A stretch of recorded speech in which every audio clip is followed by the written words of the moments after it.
it's a cat whacker I or the armrest. I think it's an armrest to a chair. Oh, okay. That has been here for years. I just noticed it. Yeah, no, I noticed that- it before, but I think, what the hell is that? It has been here forever, and I had to pick it up 2 or 3 times It's like a myself. paperweight now. Yeah.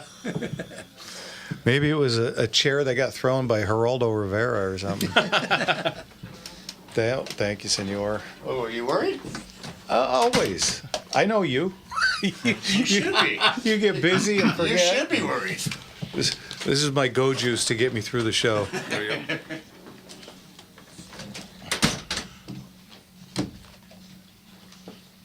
Ay. I went on a ride today with the Southern California Norton Owners Club. Wow. Went down to, met at Cafe 50s in Santa Monica, Yeah. went up Pacific Coast Highway. It was spectacular. It was one of I'll those. try with my hearing crystal aids clear on. days. It was crystal clear, Yeah. perfect. It was 70-ish. Yeah, almost, yeah. It was so nice. It was so very, Right. very nice. And for all the people, it's a common trope on the show that people from out of state give us a hard time for living in California. Today was one of those days. Yeah. Yeah, they come around. And the question is, did anybody in the Norton Club go, "Hey, Ralphie boy"? Hey, Ralphie boy. Nothing. There were a couple of Vincents there.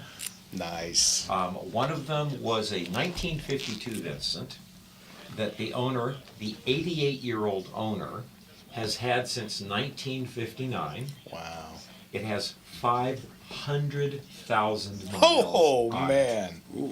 What kind? What was that? A Vincent, Oh, Vincent. a black shadow. Square 4, Ariel Square. No, the Vincent, the V-twin. Oh, The V. most powerful motorcycle in the world for 20 years. Oh, the Vincent. One of those sold at auction for over $1 million. And this guy's just out, 88 years old, kickstarting it himself. Nice. I got a bike I want to sell. I don't want to kickstart it. It's an antique, if you know anybody wants it. What is it? Triumph. 1971, 650? completely restored. Oil and frame? Or is it just before the oil and frame? It's completely, and I'm second owner. I bought it from the original owner. I've had it for years. A perfect, same color. Cheap. It cost me quite a bit. Damn it. Restore Can you, it. sir? I think you got a live one on the line. Yeah, you here. got. Hey, kid, first taste is free.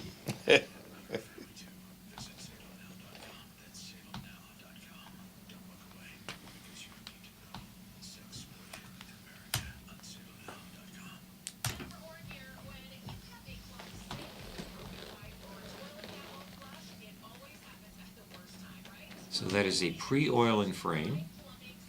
Dual carburetor, just like 500, 500, so it's a Daytona. 500 twin carburetor, all original, same colors, the factory, everything, gauges, everything is all original. I had them all rebuilt, all new wheels, everything on it. It's only got 100 miles on it since transmission, the engine's new, everything's new in it. That is a beauty. Yeah. If I don't buy it, I'm pretty sure I could move it for you within 2 Please, weeks. it's just sitting there. I sold all my other Look at this motorcycles. thing. Wow. It's like a brand new 1971. Wow. Things like new. And the 500 I is stripped a it down, I sweet bought- engine. There it is. Oh, that's a magazine that was in there. Oh, that makes it worse. No. Wow. Like brand new. Everything on this brand new. Okay. Very cool. Hey, Fred, Mr. Enigma, Duck, Oolong. Hey, Bob, always great to have you in. Who else is in? Hey, Mom. Fred, God bless you. Hope you're healing well. Your birthday was Friday, the big 7-4. When did the motor show start on the radio? I'm a long-time listener. Well, welcome back to our special guest. This is going to be a great time. Ricky, always great to see you. Eric, love it. The whole family's gathering. Hendo, Mark. Hendo. The squirrel whisperer is here. Yeah, Mark.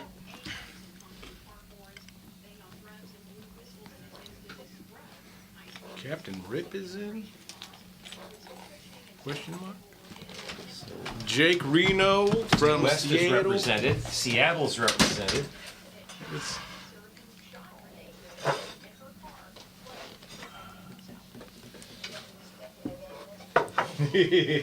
Coming in on the top of your dome too much in that lower corner. Not that you don't have a beautiful head of hair, but we're trying to get George in the shot, you know? I understand. He also has a lovely head of hair. We were able to get separate headphones, so we don't have to share this with each other. What? Hello. Hello. Hello. Hello. Yep, everything's up and going. Did I miss anybody? Daryl, great to have you in, brother. Great to see you. Which Daryl? Burns. Oh, Daryl Burns got some great posts on Facebook. He's one of my favorites to follow. He's Does got Daryl have a brother? Daryl, you got a brother? Daryl and Daryl? Daryl. Bob Newhart? yep. That was probably before your time, buddy. The Bob Newhart My show? garage had 15 It motorcycles. sounded familiar, Yeah. the Daryl and Daryl, but I like the first one better. I bought Oh, yeah. the show Harley, Ducati, everything. I Ducati. sold them all. That is a really neat garage. And when I say neat, it's also neat. Now, then. They are saying, I'd love to see what Leon is showing on his phone. Good stuff. Did you ever have a favorite? A what? A favorite of all those, all that? I did have a vehicular favorite fortitude? that I rode a lot, was a new Bagger BMW 6-cylinder. The 1600? 1600. Smooth, Man, man. that engine Cruise is- control. I mean, of all the bikes I had to go on a nice long ride, cruise control, sit back, you just lean the thing. You never touch the handlebar. Cruise control on a motorcycle is one of those things, like the heated steering wheel, that I poo-pooed I had that too. Okay. until I got one. I got my new truck this week. It has seat massagers. Okay. Right? Living like kings. Why even leave your car now? I mean, I'm sitting there going, I'm driving. Just be down by the parking garage. It doesn't do that. A wave motion. Yeah. You gotta go driving, even you don't have to go anywhere. Just go drive Just around sit for in a the while. car. you Yeah. feel Oh good. man. They're trying to get us out of cars. That is not how to do it. No. I know. And then on the passenger side, where it used to be a opening thing, it's a whole TV that you can plug into and watch that you cannot see from From the driver's side. from the driver's Yeah. side. How crazy is You that? want to drive to Vegas together? I'll be glad to sit quietly in the passenger This seat. Ooh, Star Wars. is that heated grips, heated seat, Oh man, everything. it's amazing how good it is. And maybe I'm just old, but cruise control. I don't need heated steering wheel. I don't need a heated. You go on a control. long That's how I trip, do it. it's nice. Oh, before my most recent vehicle, I didn't have a car with AC in it. Now I've got right. Roll down windows. Oh man! And half the time my windows wouldn't roll down. Something was always wrong with them. And now I got heated seats. I got. Heated steering wheel. Oh man! I'm living in a lap of luxury. I'm putting that stupid steering wheel on if it's like 62. Let alone a massage. Unbelievable. I couldn't.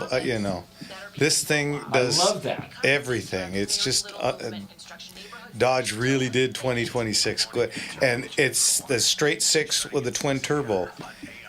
And this morning, going up the 15, I went to pass somebody. I hit the gas. I was doing 97 before I said hello. Ooh.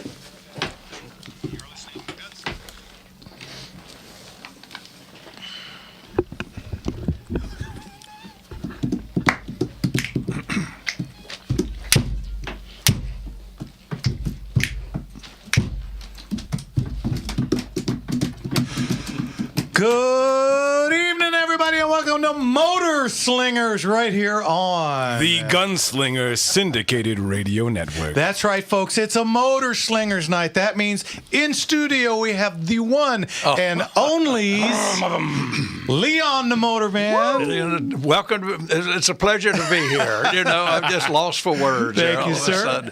Thank you so much for having George and myself here. I say 44 years in radio, and now he loses his words. And of course, we have George the Airplane Man in. Happy New Year, everybody. Great to be back here on the show with all my Yeah, friends. Happy New Year's, right? And we are stuck in here like a 5-pound booger and a 2-pound nose, but we're making it work, guys. It's all good.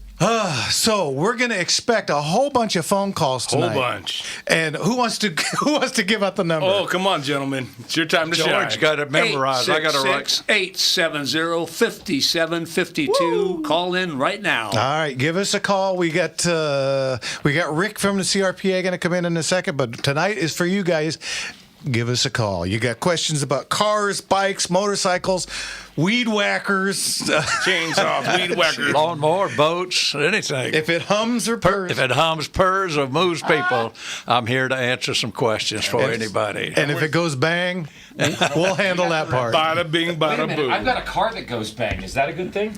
Ask Leon. Look at that. What's that? I said I have a car that goes bang. Is that a good thing? Guys, bear with us because there's only 4 mics in here, so Jimmy and Mark have to share a mic.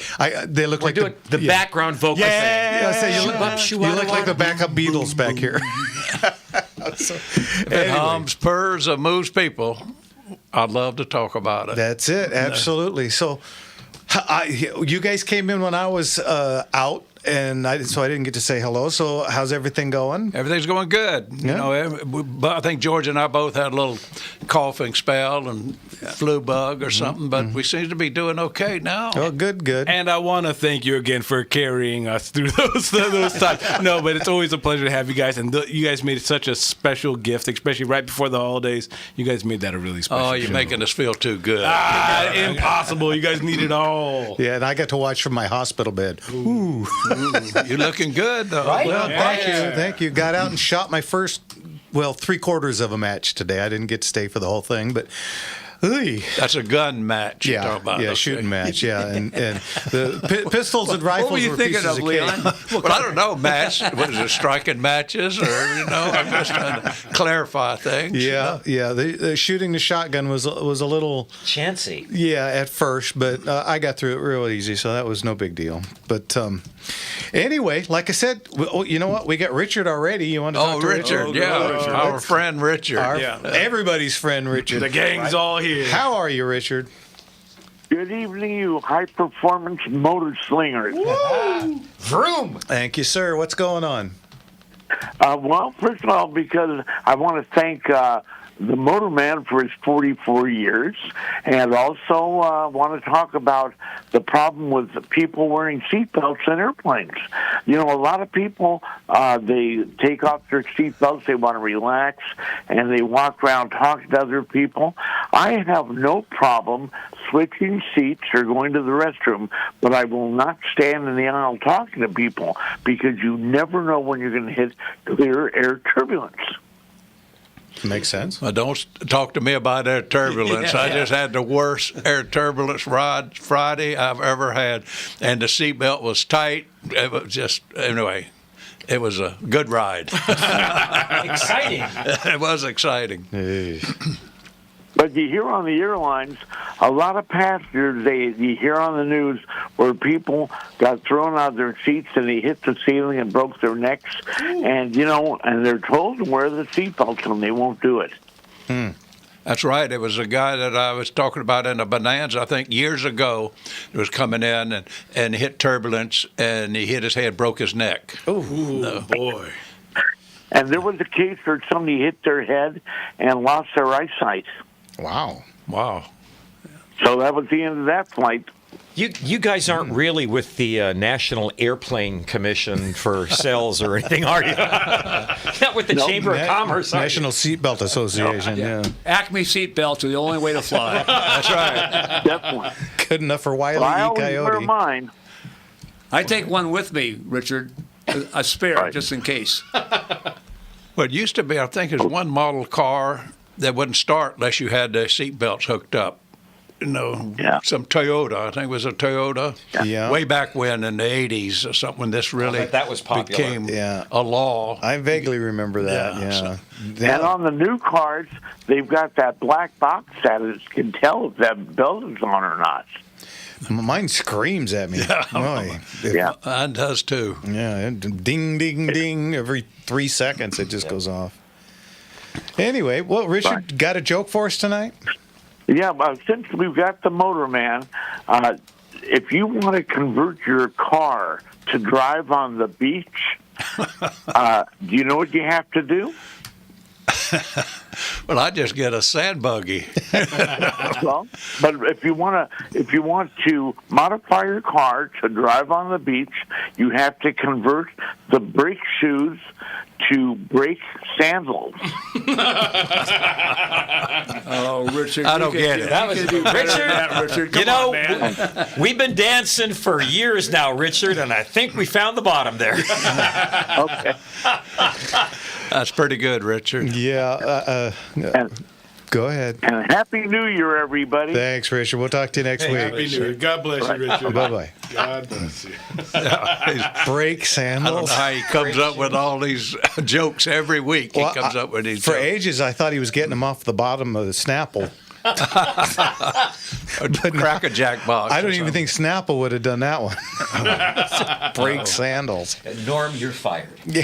Okay. Again, that opens up a line. What's that number? something. I think it's 866-870-5752. All right, give us a call. You want to talk to Leon, George, Jimmy, Mark, me, guys down the street? We don't care. Just give us a call. Oh, man. But it is a special show, folks. This is the way you start your new year with these guys in studio. So if you're online, if you're at YouTube, Facebook, Rumble, X, make sure you're hitting that like button. Show these guys love and show them why you support and appreciate this type of show. Thank you, Jimmy, for that. Absolutely. There's so much expertise in this room, and you and me. And we're here. No, but these are our favorite shows. I hope it's your guys' favorite shows too. So show your appreciation. Get online and share. Yeah, this I'm with your honored to be friends. on the Motor Slinger show. I mean, that's Well, I'm not sure where we came up with that idea, but it just seemed to stick. And you know, since we get you in every now and again, it seems all right. Yeah, I miss the man cave mornings and evenings and afternoons and all that. Those were fun times, except for the waking up at 5 a.m. part. oh yeah. This is better. I was not a big fan. My one day off, having to get up at 5 a.m. to drive all the way into Culver. Oh, Oy. I remember that. Yeah. Never a pleasant drive, no matter how many people were not on the freeway. Yeah, it was always an interesting deal. Okay, and of course we get a lot of Leon songs on tonight. Oh, good. Beach Boys. A lot of Beach Boys, a lot of Jan and Dean, and I love it. Yeah, absolutely. Today, I'm tired of watching the news while I was making myself a nice breakfast this morning, and I turned on the Beach Boys. There you go. Listen There to you Beach go. Boys. Puts a smile on my face. All right, guys, you're listening to Motor Slingers right here on. The Gunslinger Syndicated Radio Network. We'll be back right after this. Come on.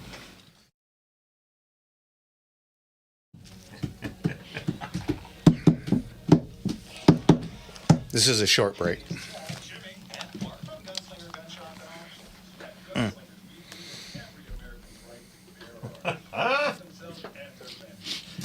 So online, Kirk said, what was that number again?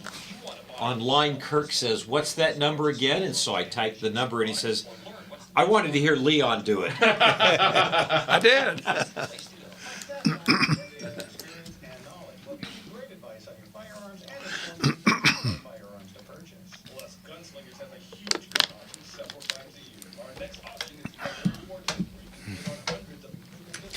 We got a call from Maryland. Yeah, Merlin.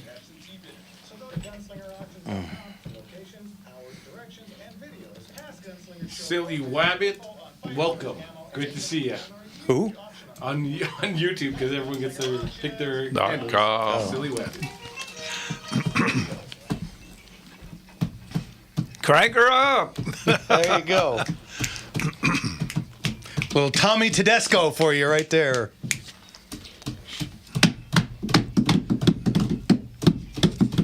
Well, she got her daddy's car and she cruised through the hamburger stand now. Seems she forgot all about the library like she told her old man. Now, welcome back, everybody, to Motor Slingers right here on The Gunslinger Syndicated Radio Network. All right, and as we always do in the second segment, we got Rick from the CRPA, so we'll have to put the Motor Slingers On pause. on pause. Well, for a let me minute. do the phone number again. Go ahead. Just Go ahead. 866-870-5752. All right, and guys, is Rick ready? Because I'm not sure. Yeah. Okay. All right. Let's get to him. There we go. Rick, how's it going? It's great. It's always good to see Leon and the gang on here, so this is a good show. Yes, thank you kindly. Thank you. Too bad you couldn't be here. You could have sat out in the hallway and yelled. Yeah, no kidding. What's going on? Could have had the tin can under the, So anyway, That's our phone system. so we had, the good old kids came back to the playground. Yeah. And, we had an exciting first week. So good news, not good news, but not bad news. And then what's going on? So I'll start with the courts. This week we should hear something from the Supreme Court on Duncan. So obviously every morning we're going to be getting up to see if they've decided to take it or not. And that would really be the first big case since Bruin that would make a lot of decisions moving forward on the Second Amendment. So it's huge. And there's a lot of people around the country and a lot of cases that are tied to Duncan now. So we're waiting for that. I also want to thank 27 states now that have joined us on a couple of different lawsuits. So we have attorney generals join us on the Rhodey lawsuit, which is on the ammunition, and a couple of others. So that's building. That should look good. That after we get these two decisions, then, Jeff, we should be able to proceed on the 11% excise tax. Yay. And I would assume those 7 states would join us on that. So that would be amazing.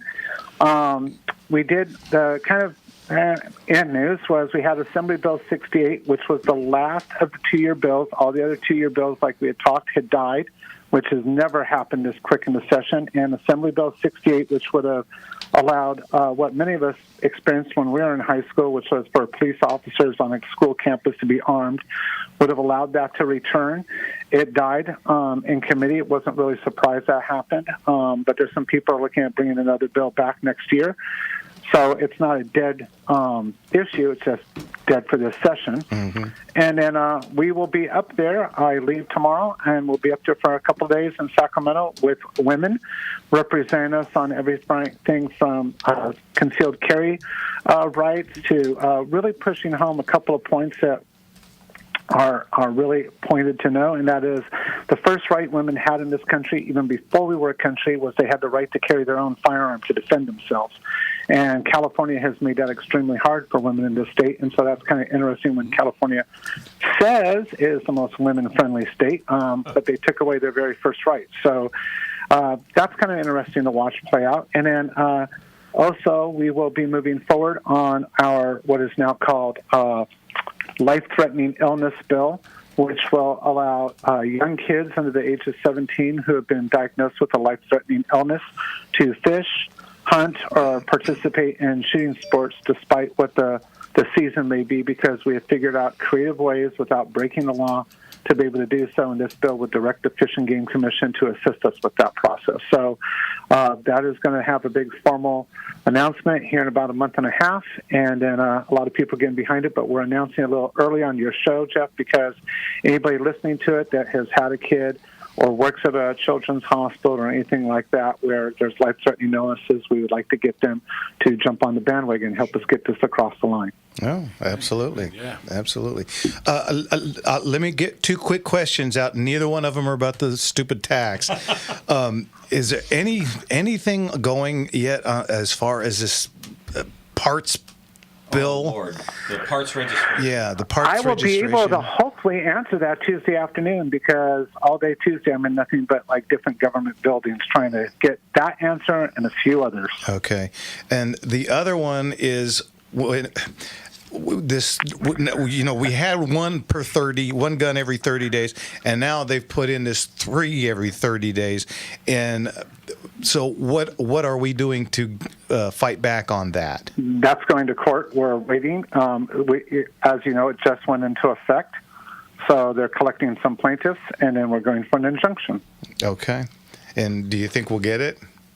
Oh, yeah. Okay.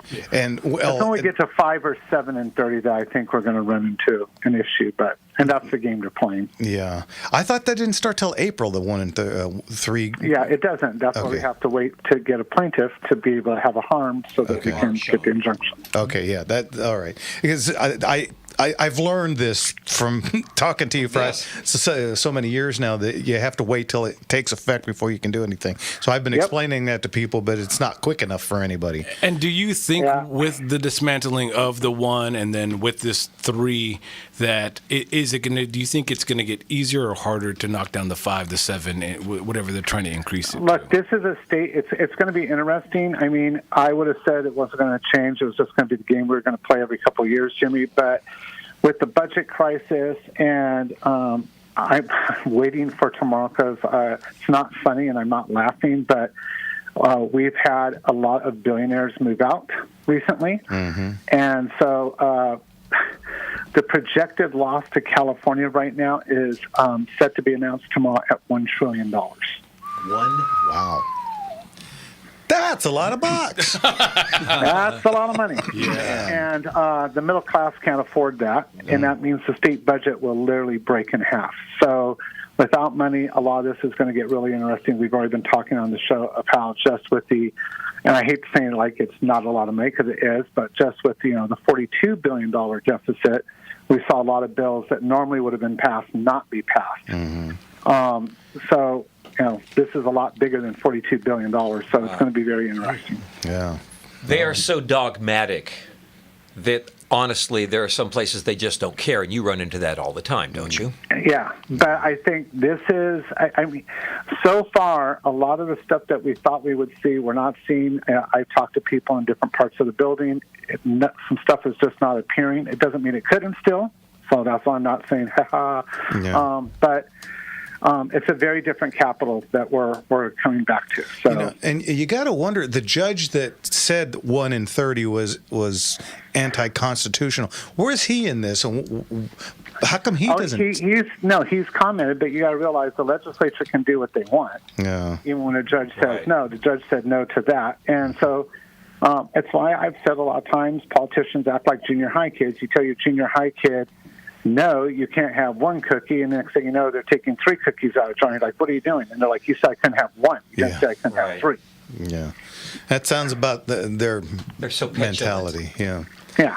All right. Anything else going on? There's a reason, guys, they say they're on recess like kids, Good point. Good point.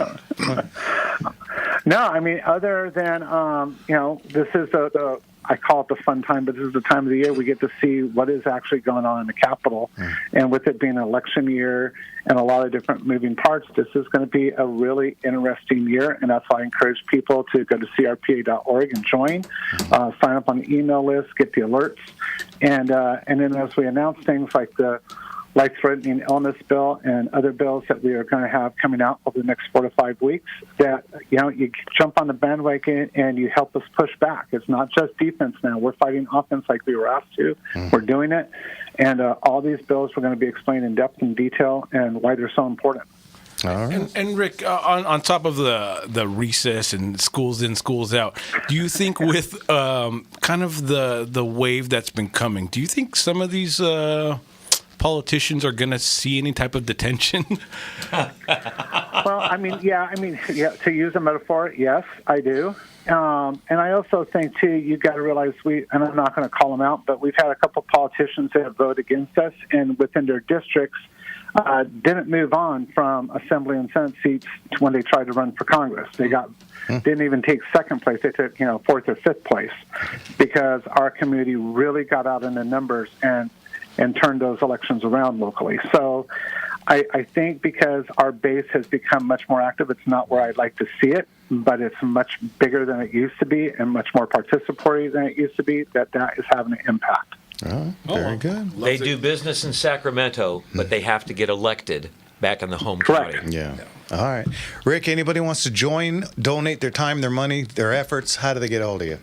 crpa.org. And if they have any questions, reach out to us at contact@crpa.org. And God bless everybody on Motorslinger. Thank you, sir. God And bless you, sir. good luck up there with all them ladies. Yeah. Thanks, Rick. All right. Talk to you later. Thank you. Catch Take the care. wave.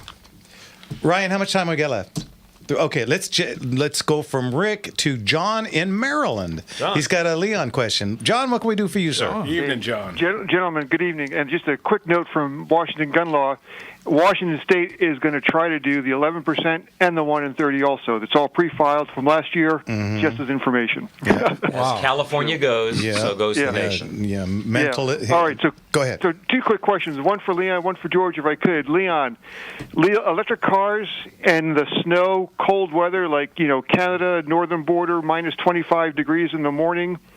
What do you think of that? And George, do you have any familiarity with hypoxia? That is, oxygen flow to the brain, 10,000 to 24,000 feet. I know the 34,000 feet can be, not so good, but people who can recover it, at that lower level. Any familiarity with that at all? Well, John, I'll let Leon answer the first question about electric cars in the cold. Well, electric cars always have an effect on real cold weather and hot weather. Even in your batteries in your car, just your normal 12-volt batteries, when it's real cold or real hot. When they're hot, they drain quicker, and when they're cold, they don't keep a charge as long. So, but the batteries in these electric cars are so big and huge. Now, the whole bottom of the car is a battery. Yeah. And and that's why the electric cars are so heavy. And so it is a big problem. You just plug it in more. Let me follow that up a little bit more. Do you lose mileage? Oh yeah, you use mileage as far as the car's going to go. Absolutely. You may gain a little and lose a little, but make sure you got to plug in a long cord. Let's get that extension out there. So, John, speaking about hypoxia, which is this oxygen starvation, which can occur above 12 or 13,000 feet. I only had one experience with it. I was bringing a light twin, a Baron, across the Rockies, and I was up around 18,000 feet, and I thought I had an oxygen mask that was working, but it wasn't. And I started noticing the onset of hypoxia, so I asked for an emergency descent and got down to a lower altitude. But it can come on very quickly and very subtly. If you're not really paying attention, it can kill you. Yikes! Yeah, and did it clear up as quickly as it came on? Yeah, as soon as I got down to like 12,000 feet, it was pretty good. No problem. Yeah, it's fascinating. Yeah. I'm not a pilot, but all that stuff is fascinating. So thank you both, gentlemen, and thanks to the three amigos. Thank you. Thanks for calling. Happy New Year. Take care, John. Thanks for calling. Thanks, John. Bye-bye. Thank you. All right, guys, we're taking the bottom of the hour break. We'll be back. You're listening to Motorslingers right here on the Gunslinger Syndicated Radio Network. And before we go, what's that number? That number, I'm going to do it twice because they say that I have a southern accent, so I want people to really understand it. No. 866-870-5752. Again, it's 866-870-5752, and I love the ladies to call in. All right, very good. You're listening to Motorslingers. We'll be back right after this. Yes, sir.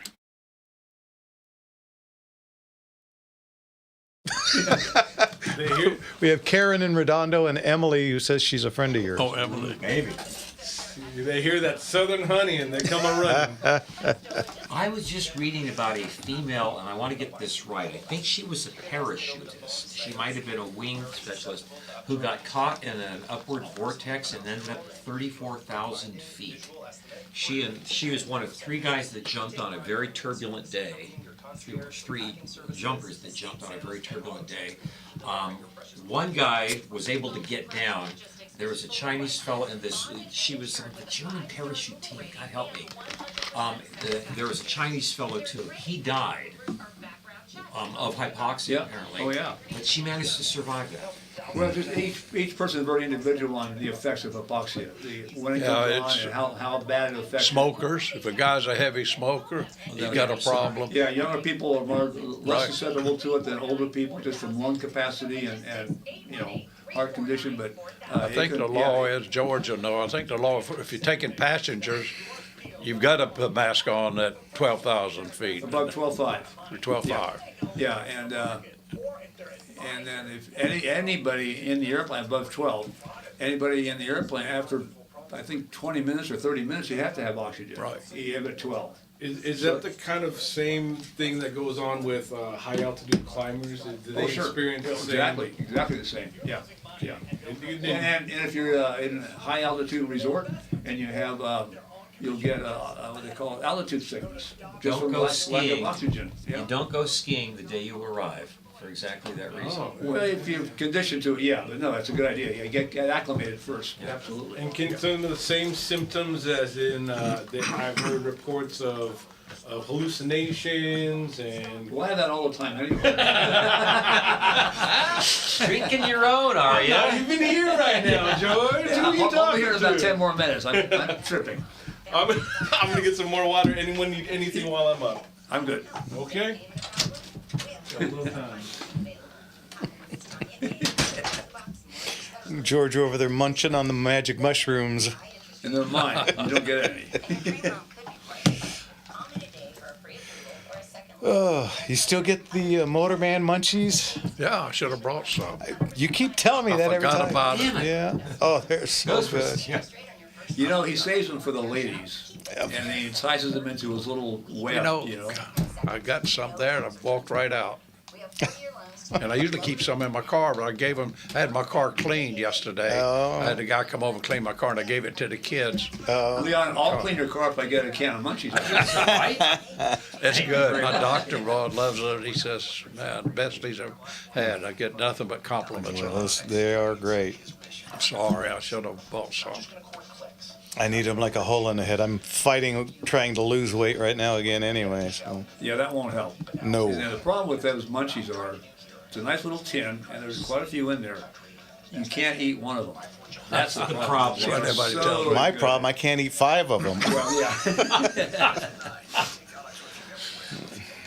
So what I do when I get a can of that, which is rare, but every once in a while, I hide them around places so I can't get to them.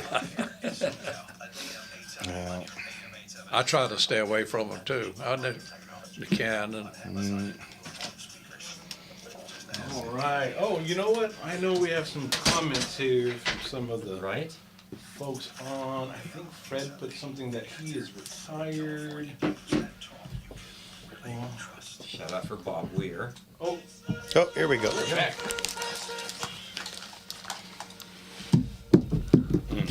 Little old lady from Pasadena. Go, Betty, go, Betty, go.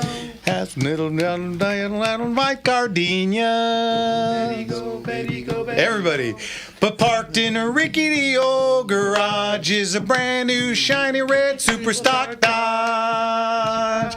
Welcome back, everybody, to Motor Slingers right here on. The Gunslinger Syndicated Radio Network. And I'm sure you're going to figure out the theme is cars. Oh, yeah. It better be. All right, guys. And again, we have a couple of lines open. We've got a bunch of people on, but we got some open. What's that number? the number is 866-870-5752. Again, 866-870-5752. All right, let's get to Mark in Woodland Hills. How are you, Mark? Hey, Bart. Hey, good evening, everybody. I'm glad you got those two heroes in the studio tonight. Us I too, enjoy sure. every time. I wanted to ask both of them a question. Have either of you worked with the actor Jan Michael Vincent? I have not. I worked with a lot of I've had customers with, but no, I've never worked with them. I know who you're talking about, though. Oh, okay. I just thought, well, George, you're my neighbor. I got one for you here. But you know what really miffed me here is Leon said he has a southern accent, and I thought he was from New York. I tell everybody that. It's really funny that you mentioned that. I really never had an accent until I came to California. It just happened when you got here. That's right. Onset. Well, George, I was wondering, have you ever had any encounters with the Confederate Air Force by any chance? Well, yeah, a lot over the years. They've had to change their name from Confederate Air Force to Commemorative Air Force because of Political wokeness in the world. Oh, Lord. But they've been around since the late 50s. They started out in Texas. World War II guys that started collecting some of the airplanes they flew in the war and flying them around literally just for fun. It kind of developed into quite an organization. I don't know what the number of aircraft they own now, but it's probably close to 100 airplanes. Wow. And wings. Oh, wow. And various wings across the country. Well, I worked with them when they used to do the lift operation for the Soldier of Fortune magazine conventions that they used to have every year. And Jan Michael Vincent was one of my students. I did all the. I understand. Okay. Yeah, I did all the emergency instructor training for them in a hanging harness. Where we put them through simulated emergency procedures and such. Oh, you bet. You bet. And, Okay. Yeah. Unfortunately, Jan, he's in a better place now. He had years of amputations, physical collapse, alcohol dementia, that sort of thing. Shame. And, he was a decent guy, but he was probably my worst student I ever had. He's in one of my favorite movies, Big Wednesday. Have you ever anybody seen? I don't know Absolutely, that one, no. it's a surf movie, Oh, okay. and it's set in the early '60s, and it's just fantastic. I'll have to look it up. Yeah, It's a good movie. And he was the heartthrob of cinema, only to be destroyed, by those addictions and such. yeah. It's such a shame, He died in Mississippi. I had him out at 3,000 feet on a static line with another jump master, and he ignored all the instructions on the radio and literally He did not touch his steering toggles once on the way down to the ground. Of course, with those round parachutes, you run with the wind instead of going into it, But he just barely cleared a barbed wire fence, probably running at about 8-10 mile an hour, at least. Ouch. And I was thinking, oh my God, it looks like he's going to hit the wire. And I can see the headlines now. Yeah, it would be your fault, of course. Yeah. That's how you end up in a cornfield. Destroyed skydiving, that sort of thing. But I had curious about that. And hey, Mark, I have a question for you. In your jumping experiences, did you ever get out to Taft, California? Oh yes, yeah. Did We you used to run go there all across the time. a senior instructor named Bob Sinclair? Get out of here! You know Bob Sinclair. He was my He's instructor. a legend. I imagine he's with our maker now. I'm sure. Yeah, this was years ago. On my oh my God! On my third jump. That's a blast from the past, right there. Yeah. So on my third jump at Taft, I used to teach mostly at Paris. Oh, okay. And I was a skydiving. I was a skydiving videographer and photographer, and that was his home drop zone. Basically. Well, that's where his students went. That's where I was on my third jump with him, and I had a pilot chute hesitation because I hit such a good solid arch, and so I thought I had a malfunction. So I rolled over and pulled the reserve. And that's when it cleared. Oh, and of course, and when I rolled over, I had two chutes. Two shoots up. Two out. Yeah, you have And to top that other fortunately, one out. Yeah. I had paid attention in class, and I pulled in the reserve shrouds and put them between my legs and made a normal landing. And Bob Sinclair, the redheaded guy, he came over. His face was as red as a red balloon, and he said, "Thank God you heard me on the way down with my megaphone." I said, "I didn't hear anything." The screaming in my ears. Quite a guy. All right. Well, as far as hypoxia, we used to jump with the Swedish Air Force, and they had supplementary oxygen tubes that ran across the bulkhead, the wall of the aircraft, and we'd augment and super enrich our lungs with the and then we could jump out at 24,000, no problem, because that first 10,000 feet, it goes pretty quick when you're that high up, and you're back down to normal range pretty quick. Why you mentioned that? Excuse me if I interrupted you. I had a biplane, and I had to wear a parachute, and I did some aerobatics, and I had it for years. But I guess I would jump out, but I just can't see jumping out of a perfectly good running airplane. One of the oldest sayings among skydivers is there's no such thing as a perfectly good airplane. I can't argue with that either. That's true.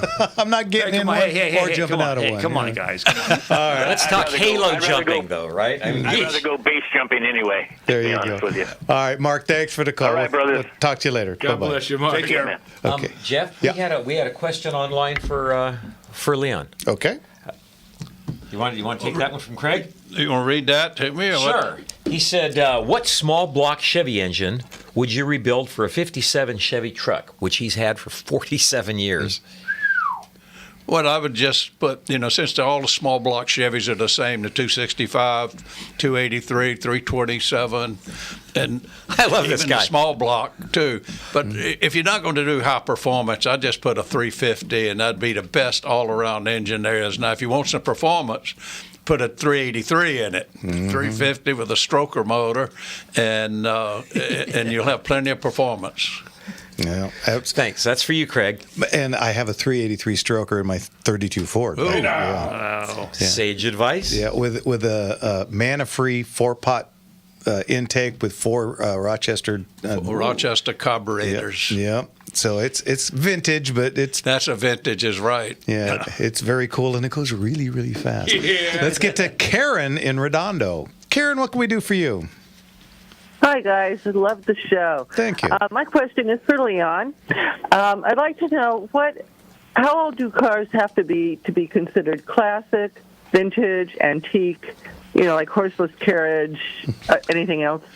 Well, it varies depending on the make and model car. If you got a, Chevys now, 57 Chevys, they're considered vintage. If you want to, in the 40s, they're all vintage. When you go way back, everything's vintage. Just what most people who are car collectors or even want an antique car, it's a personal thing. You just want, Jeff here, he's a car collector, and he's got a little bit of everything, cars, So Only 22 of them. He's got a lot of everything. What kind of car would you like to have?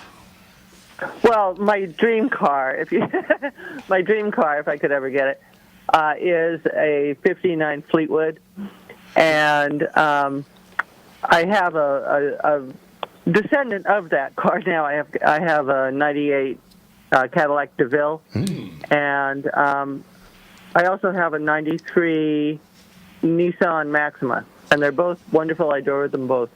Well, the '59 Fleetwood is a Cadillac. Is that a 4-door or a 2-door? I think the Fleetwoods are 4. Me visually looking at it, aesthetics, I like the 2-door, but I would take a 4-door. I think if I remember, the DeVille and the Eldorado were 2-doors. Some of the DeVille's was 2-door. Yeah, I had a '64 DeVille convertible 2-door. Yeah. Yeah, Oh, did you? doors. Cool. Oh yeah. But the problem is today when you have is getting people who can work on those cars and getting parts for those cars. You guys have both run into that. Tell me about it. It's a North Star car now, back in '98, and just finding those guys to work on it was really hard. It took like 2-3 days. You say you got a North Star? That's one of the first engines that Cadillac put in the North Star V8 motors. It's huge. I love it. It's wonderful. And, I had to find my regular mechanic that takes care of my other car didn't want to work on it because it was a North Star. I love North Star. That was the first high-tech engine. It was all aluminum. They had some problems with them when they first came out with the engine block deteriorating. But then they became much better, and they're very popular motors. Yeah, I inherited this car from my folks, and I got it with like 215,000 miles on it, and I'm over 217 now on it. Wow. Wow. And it's doing really well. And so, I was just wondering. But they're good cars. All of them. Go ahead. I'm sorry. Go ahead. No. You were saying. Well, I said they're all very good cars. It's just the Cadillacs are probably not some of the most collectible cars. As much as most people like, 50s, early 50s, and things of this nature. But everybody, different. People like different things, and a North Star is a great engine and a great car. That's good to know. I didn't know that. That's fabulous. Great. I'm happy you told me that. I worked on many of them when they first came out. That's very encouraging. When did they first come out? What year did the North Star come out? Right, 1970. 1960. Oh, way back, because mine's 98. So it came out probably later than that because it'd probably be in late 70s.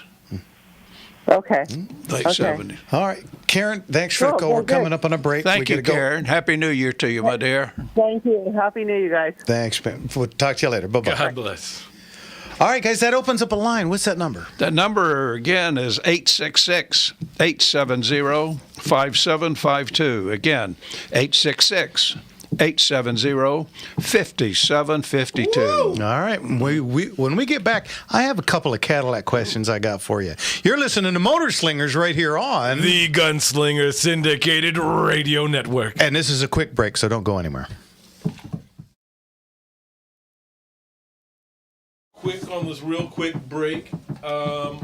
He just had to put that back up.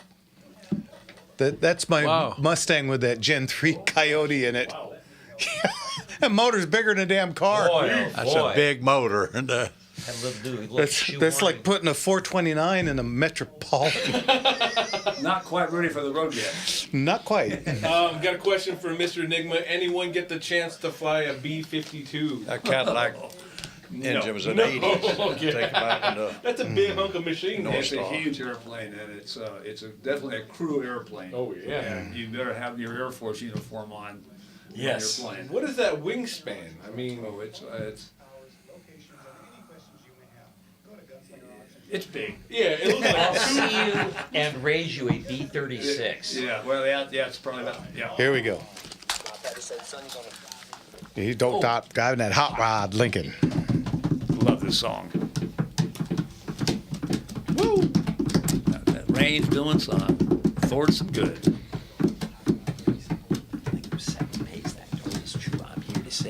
I was driving that Model A. All right.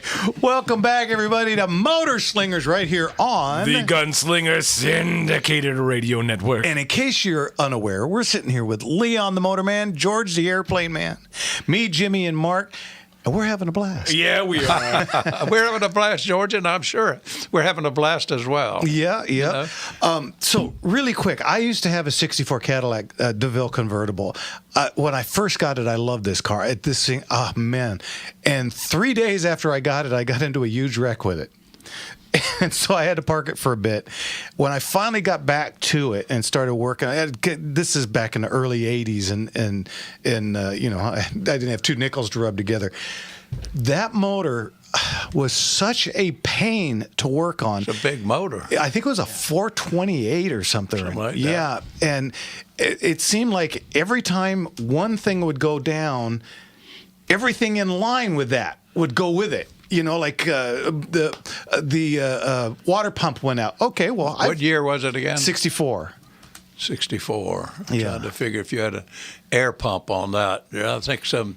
And yeah, that was one of the first when all the emission controls started coming out. Yeah. Yeah, they were a pain. And it had the dimmer light switch that ran off a little sensor in the fender. So as it got darker, A little eye, there's a little eye. And none of that stuff worked, And so the water pump breaks. So I go in there. I've replaced a bazillion Chevy water pumps.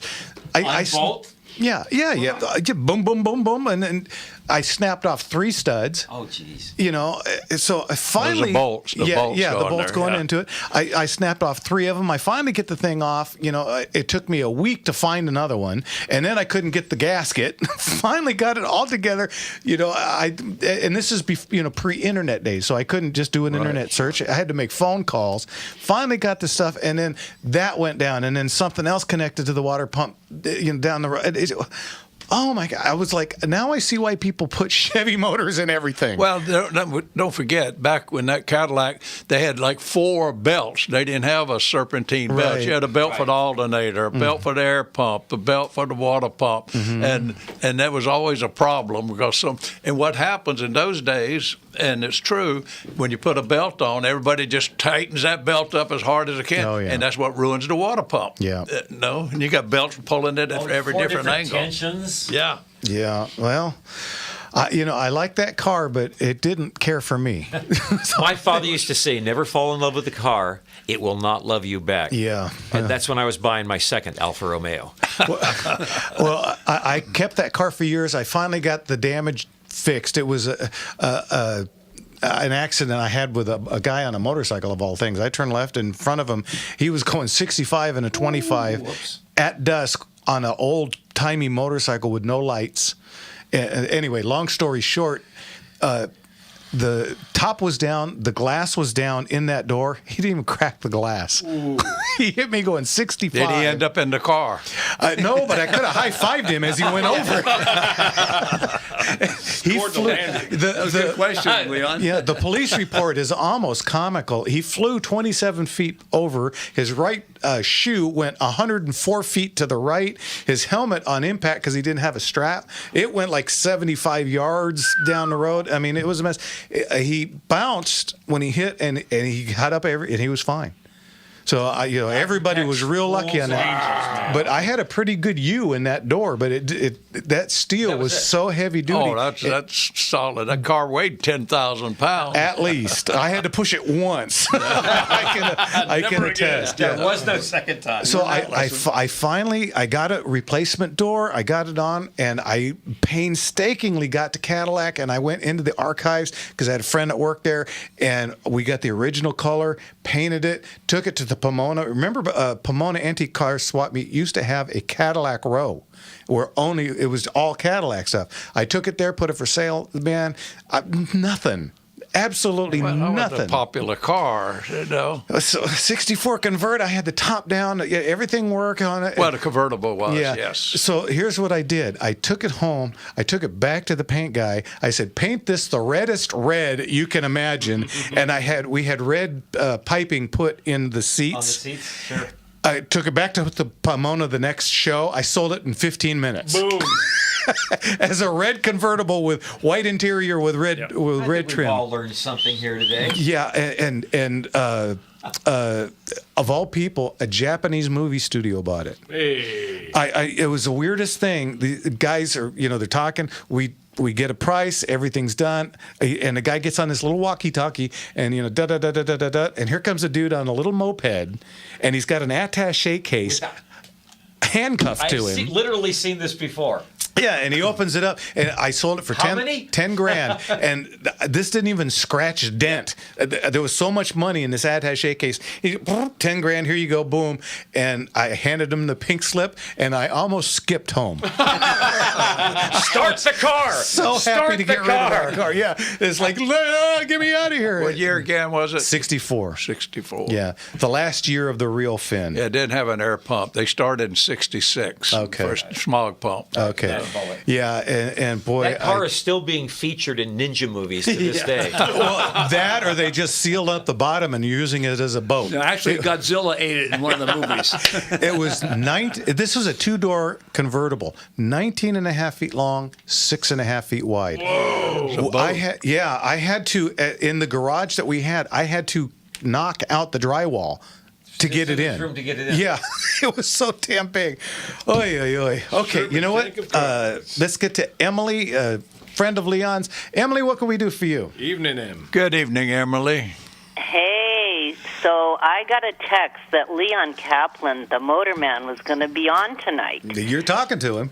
Oh, I know. So I had to call, and I just want you all to know this is the first time I've listened to your show, but you guys are very funny. So I can just see you all having so much fun. But back to Leon. So I listened to Leon for 25 years. Every Sunday morning, I literally would run to the radio and turn it on. And my husband and I would listen to Leon, and I learned so much about cars. And I just want to thank Leon for all of his years because God bless you, Emily. Emily's a good friend, and she's a pretty young lady, and she's just been wonderful. She always wrote nice notes. Nice. Emily, God bless you. And I look forward to seeing you soon. Yes, I know. So anyway, but I learned so much about cars from Leon, and I would tell everyone, like, oh, do you know the Motorman? Do you know Leon Kaplan, the Motorman? So I've just had so much fun over the years listening to Leon, and I'm going to tune into your program, too, because it sounds like a really fun show. So thank you for having Leon on, because he is just one of the, in fact, Leon, today, I walked out of church, and there was a red Camaro, a 728, or a Z28 rather. Z28. Oh my God, it was perfect, and I thought, I'm taking a picture of this, so I'm going to show you the picture of that car that I saw today. Great. So I just thank you for helping me with all of my anything that has an engine in it, because I learned a whole lot from you over the years. Thank you, Emily. Okay. I appreciate the kind words, Scott. Oh, yeah. I'm blushing, you know. Well, and what kept me coming back to listen to Leon was his accent. What accent? I say what accent? Nice voice. So anyway, all right. Well, I just wanted to say thank you for having Leon as a guest, and I will find out when he'll. And I. Thanks, Emily. Nope. Appreciate it. Okay. A lot of us feel the same way about learning a lot about cars from this gentleman. Yeah, by the Emily, way. I don't know what happened. She's still connected. No, I'm Oh, still there here. you are. There you are. Okay. I'm still here, but anyway, just love your show, and I will check it out. And again, Leon, I will see you soon. You bet. Look forward to it. Thank you, ma'am. We'll talk to you later. Okay, Bye-bye. bye. There you go. Now that was a phone call. Yeah, because you know what? As much as everyone loves hearing him on the radio again with us, we enjoy having you gents in every time we can. So thank you again. Thank you from the Gunslingers to the Motorslingers, because you guys make this We a enjoy super George and I special show. enjoy it. Always look forward to coming in here. And you know that opens up a line. Yeah, and open up a line. Listen, it's easy numbers. Write this down. 866-870-5752. Again, 866-870-5752. There you go. Give us a call. Go ahead. I was just going to say, Craig says, Jeff, I was a mechanic and manager of Institute Shop during the 1970s. Late 60s and early 70s were 472s and 500s. Okay. Well, that's helpful. Okay, yeah, that's Size of the engine. it was a huge motor. That's all I remember. Yeah, It was moving and the it was an absolute bear to work on. And just opening the hood on that car. I mean, it's you know, Straight and back. Yeah, you know, I needed me, and when Jimmy and Jeffrey were little, they have to get on the. Okay, 1, 2, 3, go! Team effort. That thing was a big car, and I am not kidding you. I took Kathy out to dinner when I sold that car. I was happy to get rid of that thing. The guy. You took who out to dinner? My wife. That's the only time you took her out to dinner? Second time. The day I bought it, the day I sold it. Yeah. The guy. One of the guys had to come back to my place to get a couple of things. I don't remember what else, but you know, these guys were straight from Japan. So I had this was when I was still in the band. That's how long ago this was. I had all my stuff hanging up in the garage at our condo. Man. And he walked in and saw all my leather jacket. Came the briefcase. He bought everything. Leather pants I hadn't worn in forever. You know, they were going. He went nuts on it. I think I made almost as much on jackets and pants that I did the car. That Americana stuff, man. Yeah. Absolutely, and I didn't let him look at my guitars. I didn't want to take a chance getting too Make you an crazy offer you couldn't refuse. All right, guys, you know what? We got to take a break. We're here with Leon the Motorman, George the Airplane Man, and quick, what's that number one more time? The number is 866-870-5752. When we get back, we got Ed in San Diego. We'll get to him. Eric just came on. He's got a question about a Corvette. You're listening to Motorslingers right here on the Gunslinger Syndicated Radio Network. And we'll be right back. Come on back. We just got here. Come on, man. Goes by fast. You guys make it even. We always thought it was the fastest 2 hours in radio, but you guys make it seem like it's a blink. Mark, the answer is 185. I knew that. I theorized. George, any clue what the triangle is that has been seen flying over Mexico last Oh, week? yeah. Pretty stealthy UFO looking.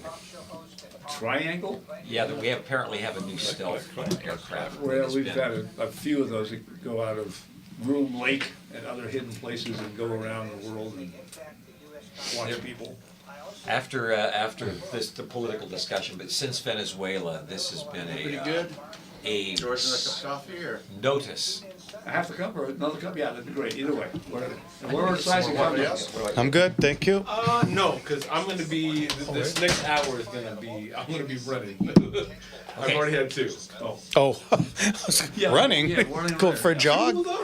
Remove the American, British, and German fighter aircraft from the Second World War. Remove those. What's your favorite after that?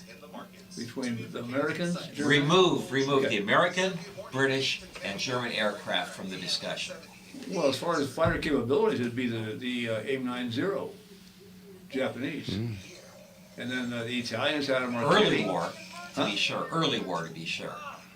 Well, it also progressed a little bit. And then the one they came out towards the end of the war, that interceptor, I forget what they called it, with the Hayate? Yeah, Hayate, I think it was an inline engine too. But anyway, they came out with some pretty good airplanes towards the end of the war. And then the Italian, the Marchetti, 5, 6 years, whatever it was, that was a pretty damn good airplane. That's what I was asking the guys that flies. Somebody told me that the Zero was originally designed by Howard Hughes. Is that true? I don't think so. Oh, I have heard that too, and apparently that has kind of been debunked. Okay. They claim she didn't. Their manufacturing capabilities were so limited that they didn't really have a chance to upgrade that aircraft. Well, going by their firearms, yikes. The last ditch Honestly, that's a great example. Yeah. They would engineer something great and then build 116 of them.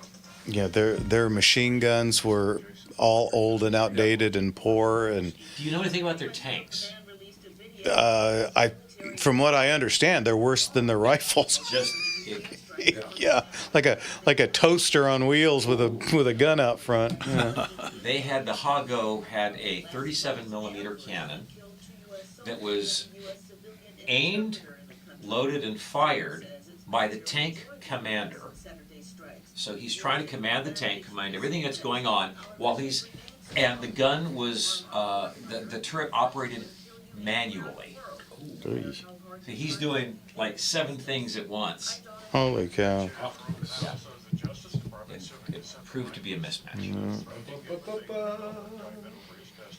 Well, they come a long ways from there as far as designing and building stuff.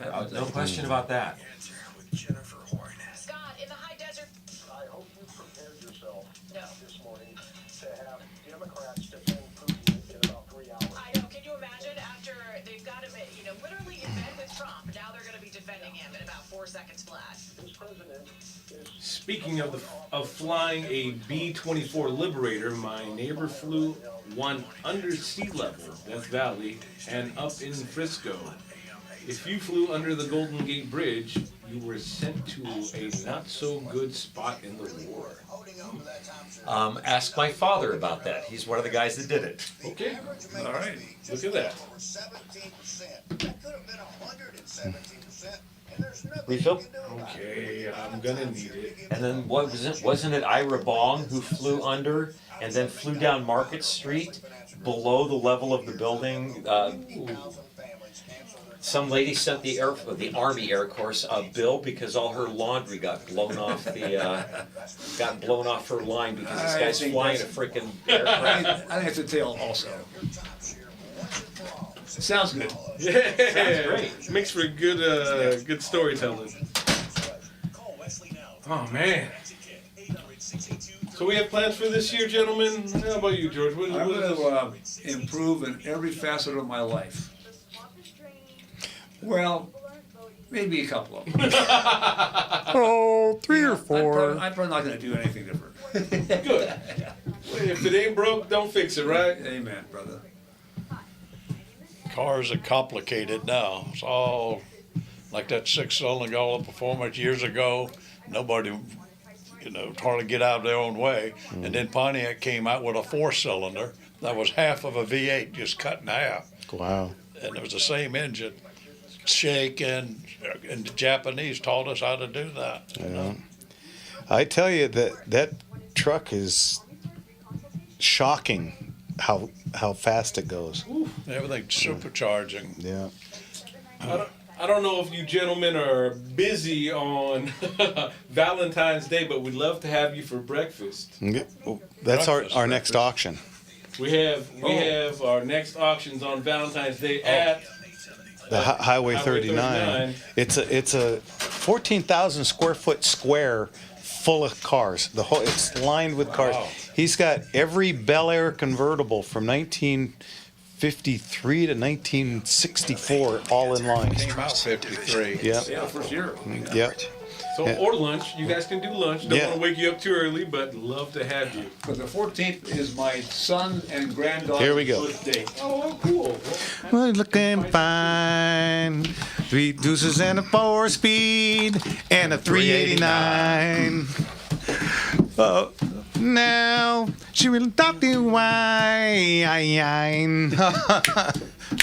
Blow it out, GTO. Welcome back, everybody, to Motor Slingers right here on The Gunslinger Syndicated Radio Network. And our phones are blowing up, and I love they it. should. Let's just get right to it. Let's get to Ed in San Diego. He's got a question for the airplane man. Ed, what can we do for you, sir?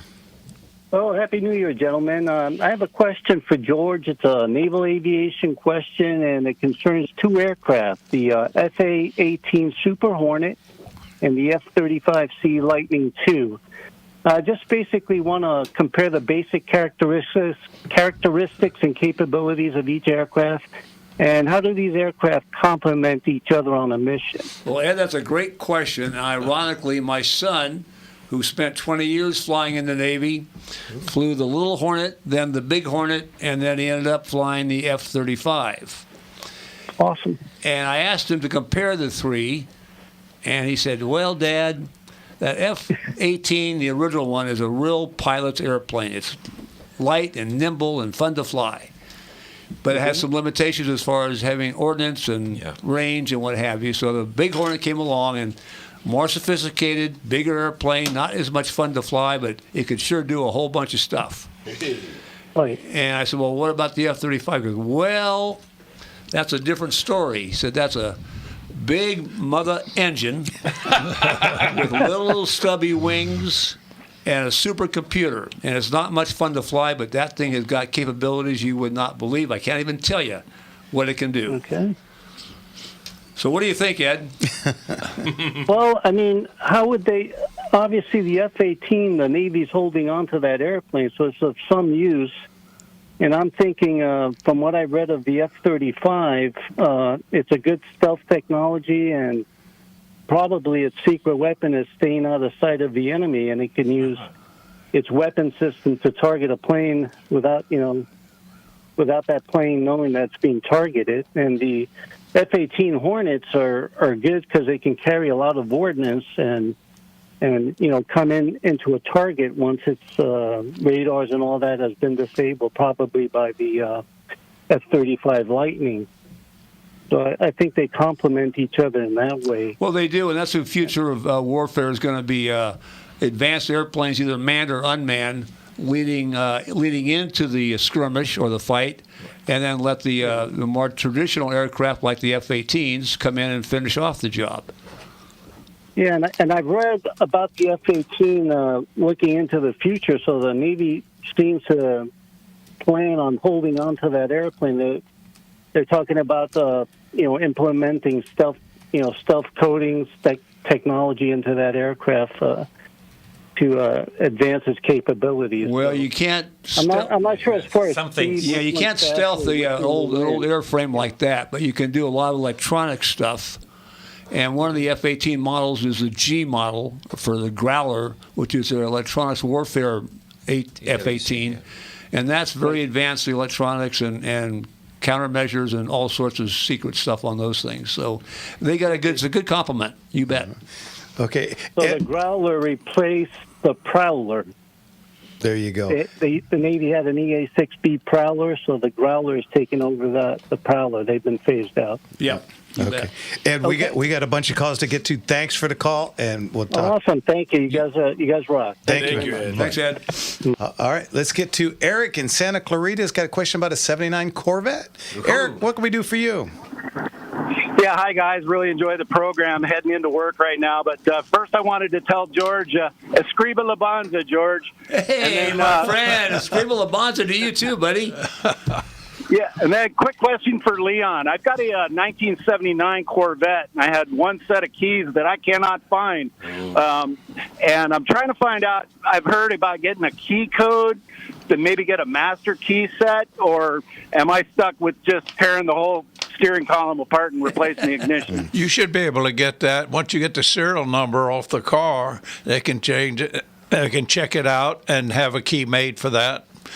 I would go to the dealer. They can look back and try the parts department at the dealer, and they can look it up. All righty then.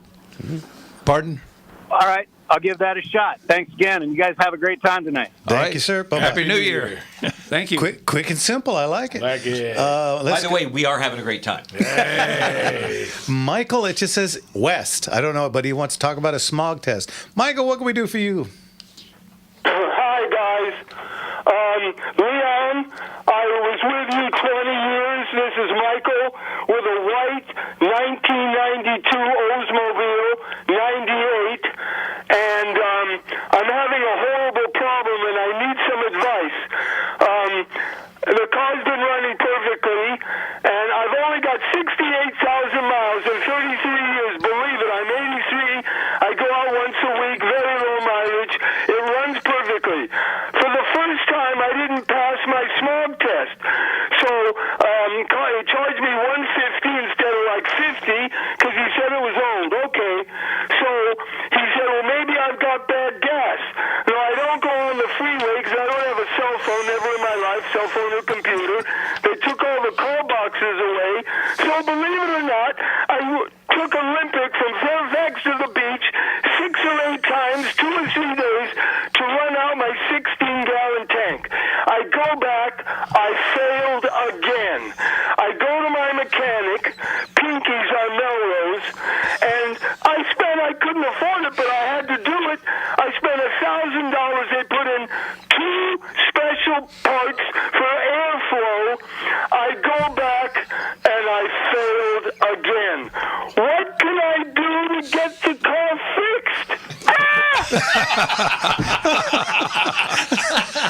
Wow. Now, you were saying bad gasoline, right? No, I ran all that out. Now I use Chevron, and I use 91 octane. Okay. Just wanted to make sure we were talking about the same thing. I'm not sure that car requires 91 octane, but that's okay. You just spend an extra money. But you need to take it to somebody that knows what the problem is with that. A qualified person or a good technician with the right equipment could check that out. They've been putting airflow meters on there, and that just monitors the fuels. Right. And something needs to tell you, is it too rich? Is it too lean? You got a bad catalytic converter? It's several things it could be. They should tell you. When I was in business, I'd have to tell you what the problem was. Mm-hmm. And then fix it. Causing the problem. Someone? Pardon? Can you recommend someone I can go to who's really smart? What area you live in? I don't know a lot of shops anymore. I'm by Fairfax and Melrose, Fairfax High School. Fairfax High School. Melrose and Fairfax, West Hollywood. Well, I haven't been, that's the area I was in, and there's, I don't know many shops anymore. There's a shop close by. They still there. It's family owned called the Funk Brothers. F-U-N-K, Funk I'll Brothers. look it up. It's really nice to talk to you. Thank you. Okay, bye-bye, Michael. Bye-bye now, Michael. Good luck. Have you ever heard anybody talk to you on a phone with a bullhorn before? I wasn't sure if it was a bullhorn or a kazoo. And did he say he went to Pinky's on Melrose? He lost me at bad gas. Yeah, lost me. That's where I was going with the Pinkies on Melrose. Oh, man. You can get it there. Oh, holy cow. That's a new one for me. Only on this show, I swear. All right, you know what? We got a bunch of people online, but we got a couple lines open. What's the number? The number is 866-870-5752. Again, 866-870-5752. All right. Sean in Covina wants to talk about gasoline. Butch in La Habra wants to talk about a 357 Chevy motor. And Jerry in Arkansas wants to talk about Corvettes, which is one of my favorite subjects. Well, we got to go to a quick commercial. This is a fast one, guys. We'll be back. You're listening to the Motor Slingers right here on the Gunslinger Syndicated Radio Network. And we'll be right back. That was a funny call. Oh, my man. That was. You got that right. Pinkies on Melrose. Well, that was. I was laughing so hard. I don't know what he was between the crazy sound and yeah. Pinkies on Melrose is a hot dog. They don't have phone booths anymore. Got the bad gas. They've had phone booths in 30 years. Yeah, he might have been calling us from a can with a string. I'm not sure. Yeah. Or in the can. Yeah. I was like, I didn't know AM radio went both ways. Holy cow. Muzzle-loading antique firearms Guncraft, 12-gauge Desperado DLX, 11-inch side-by-side barrels, 12-gauge Diablo, 6-inch double barrel. That's from Mark and Base over there. Are we going to be seeing them at the antique show, or hey, am I looking for those, Mark? Wow. That sounds interesting. That was a mouthful. A double barrel muzzle loading. 11-inch side-by-sides. Side-by-side barrels, 12-gauge. That's what it sounds Diablo, like. 6-inch double barrel. Man, 6-inch double barrel. That's GunslingerAuctions.com. Guy that started it all. Rock and roll's first poet, right there. Johnny Be Good. That tone still sounds good. Yeah. Yep. And in B flat. Makes no sense at all. Welcome back to Motor Slingers, everybody. We're here with Leon the Motorman and George the Airplane Man. And let's get back to the phones because we've got a lot of calls to get to. Our friend Sean and Covina. What's going on, Sean? Greetings to the 5 amigos of the Motor Slingers. Thank you, sir. Thank you, Sean. Hey, Sean, I was just yesterday given the card that you brought me, so I just want to say thanks. He brought me a Christmas card into the shop. And, of course, my guys gave it to me 3 weeks after Christmas. But I just want to say thanks for that. God bless you, Sean. Thank you. You're welcome. I have 2 questions. One, keeping in our theme of bad gas, one for Leon, and a question about Corsairs with George. Okay. Leon, give us a lowdown about premium gas. Is it people say just go to Shell and Chevron, or can we go to other stations? What do you say? Are we getting bad gas? What's the? I don't know that any gas is. Mostly it's all the same because it's got to be government regulated. It's tested constantly, almost weekly, by the government or the state where they check into gas. So I don't know which gas is actually better. I mean, as long as you're using a good quality gas, I'm always leery going to cut rate places. But most of the gas is mainly all the same, the way I understand it. Now, it depends on your engine. If your engine runs on 87 octane or 89 or 91 octane, then it just depends. And a lot of people put 91 when it's only 89. It's really not necessary. You're just wasting money. Well, thank you, Leon. I feel better about my gas. Go to Pink's in Hollywood. Yeah. The gas for your car. Yeah. Okay, Sean, really quick. Go ahead. Now, George, I have a question for you. I have a little friend of mine, little Jeffy. He's just recovering, and he really likes the Corsair. Can you give us some fun facts about the Corsair? And did you ever meet Pappy Boyington? Well, I did meet him, and my son's got an autographed book from Pappy Boyington.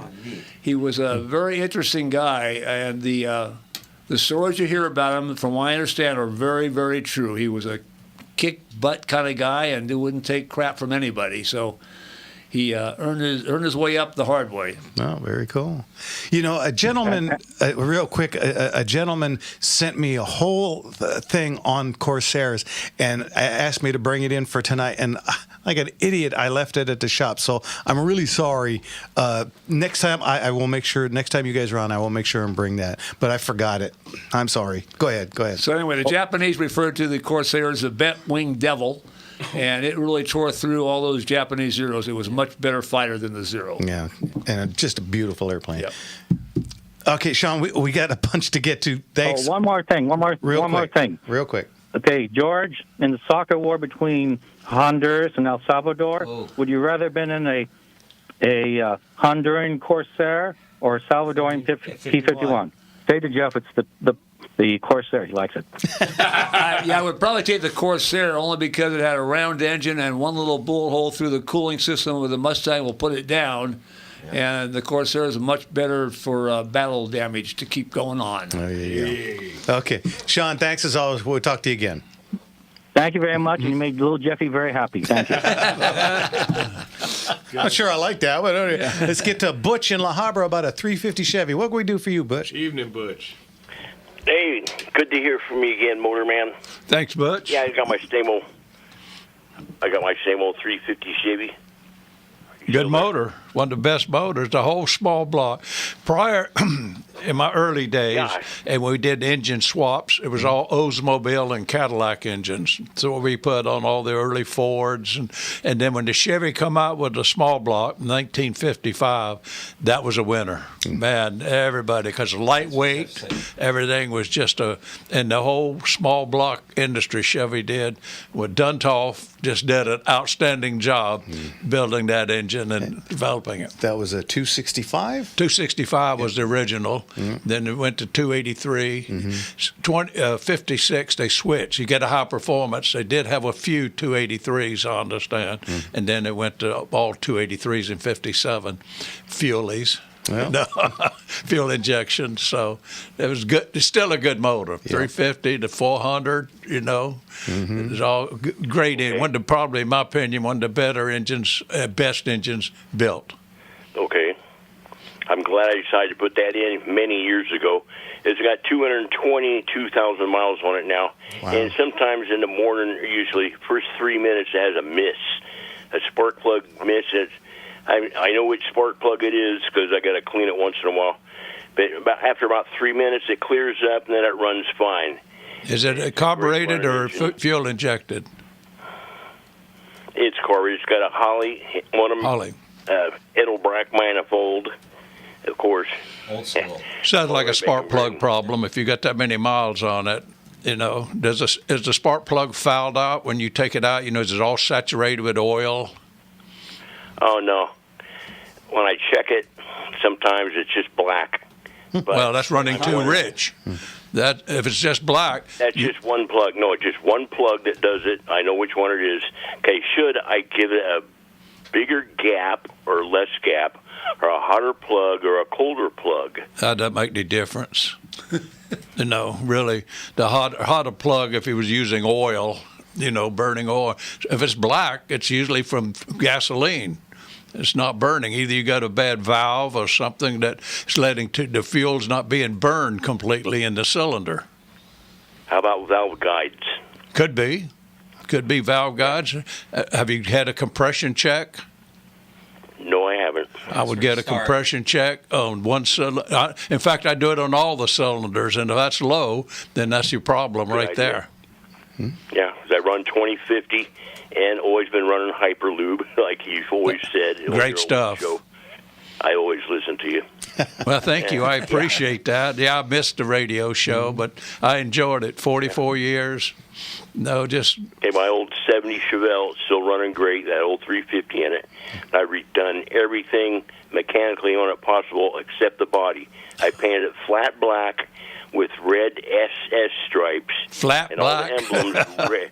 All the emblems are red, even the 307 that it came with. 307. And I painted the bumpers glossy black.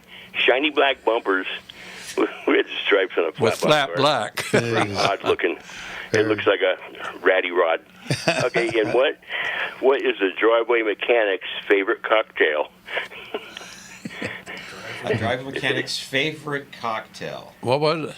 What is the driveway mechanic? What else? All right, Butch, thanks for the call.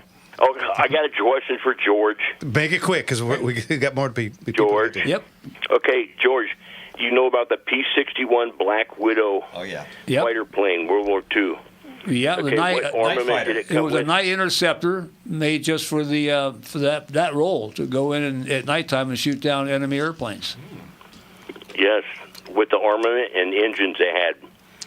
Our 2800 engines and 50 caliber guns, plus a 20 millimeter. 20s on the nacelle behind the pilot. Yep.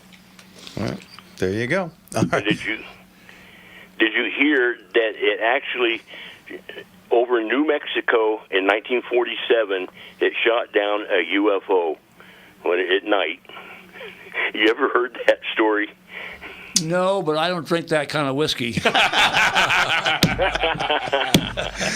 I hear you, but I heard it on the late night George Norrie show. So you hear all kinds of things. It was a great night radar plane fighter and shot down German bombers all the time.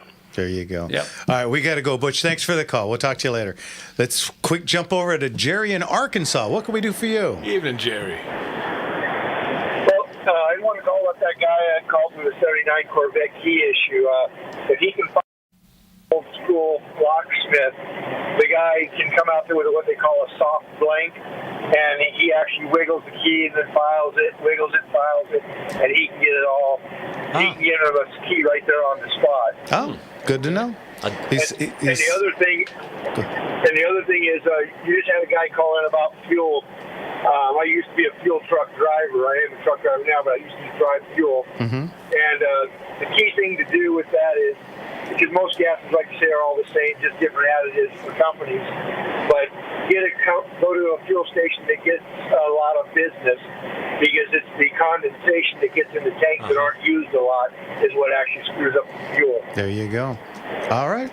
Appreciate the info, and Thanks, Jerry. Hopefully they're still listening and they'll get something out of it. Good to know. All right, you have a good day. Thank you, sir. And drive careful. We'll talk to you later. I gotta. All right, bye-bye. That soft blank thing. I'm If gonna you try know- that. Oh, I'm sorry. If you notice, a lot of fuel trucks, when they come, don't have the name of the company on it, like Union or their plane. If you go to the refinery, you'll see one truck after another after another. out of the same tank. Different name, and they're all same thing. So. Yeah. Well, there you go. That was good to know about the soft. The soft blank? For Yeah, a soft locksmith? blank, because, guy with as many stupid cars. Always nice to know. That key ring's probably getting a little heavy. It's a whole lot. Yeah, it's a whole lot easier doing that than it is to get pulling out the whole ignition. Do you switch get Christmas cards from the ProTech battery tender company? I actually own stock. Well, before we get to the next big break and all that, I want to make sure that everyone online, everyone listening and all that is pumping out this show tonight. This has been a fantastic show with some fantastic gentlemen on. Make sure everyone on YouTube, Facebook, Rumble, X, you guys are all hitting the like button. You guys keep pouring it in. You got so much love online for you guys, and so many questions and all, but make sure you're sharing this with your friends, hitting that like button. Make sure this goes out. This has been a fantastic show. I say it every time. This is my favorite show that we do with some of my favorite people in the world. So God bless you guys, and let's finish out strong. Another only half hour left on this show, I know. gents. Well, we got Rick in Ohio, we got Tim in Valencia, and we got another call coming in. What do we got left, Brian? Oh, a minute and a half. Let's jump to Rick in Ohio real quick. If I can get it. There we go. Rick, how are you? Evening, Rick. I'm good. How are you all tonight? Good. Great. We got I've got a about a question minute and a for half. George. Go ahead. Okay. What Allied fighters had the most firepower? Allied fighter with the most firepower. Probably the P-47. 850s. The P-47? P-47 with eight. Well, the P-47 had 850s, right, and the P-30 I believe had 6 in the nose. But didn't it have a 20 millimeter in the nose? 20. Yeah. Yeah. So that's one advantage, of course, but it was a slow firing, weapon as opposed to the rapid firing 50 cals. Yeah. I know. Okay. Well, thank you for the answer. Sometime I'd like to talk to you about all the fighters in World War II, but that's very interesting. Yeah. We'll do a special show on that. I'll tell you what, I read somewhere where the P-47 knocked out more Tiger tanks than the Sherman tank did. So, yeah. Very possible. Could be a toss-up on that. We got to go, and you know what? They'll be back soon. Call earlier so we can get you in. Yeah. All right? Okay, love you guys. Thanks. Have a good night. Thank you. Thanks, Cap. Thanks for the call. Bye-bye. God bless. All right, guys, you're listening to the Motor Slingers right here on the Gunslinger Syndicated Radio Network. And we got more phone calls coming in. We'll get them to as soon as we get back. Yeah.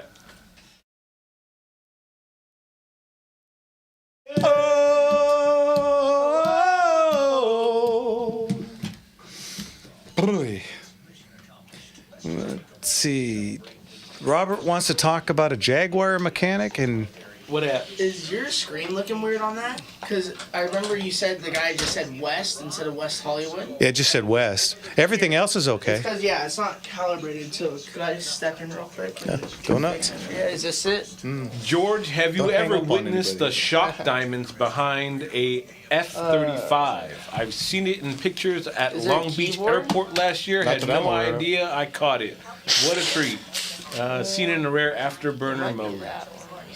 Well, actually, any supersonic fighter with big engines, it'll show that same shock waves coming out of the exhaust. Not just the F-35. That may be the first time you notice because it was shorting this out, so you're missing the. So yeah. So that should be Kurt, better now. So it's more than just the F-35. Agreed. Okay. So you heard it. Yeah. Okay. So that's cool that you did see it though. It sounds You'll like appreciate sounds this. like a sight to My behold. buddy Exactly right, yeah. Ray just sold off Bridget Bardot's 250 Ferrari. 250 Ferrari. Had the guy that bought it had a specialist fly out from England to spend a couple of days with it. And one of the things that Ray did was he had the entire thing reupholstered, except for the driver's seat.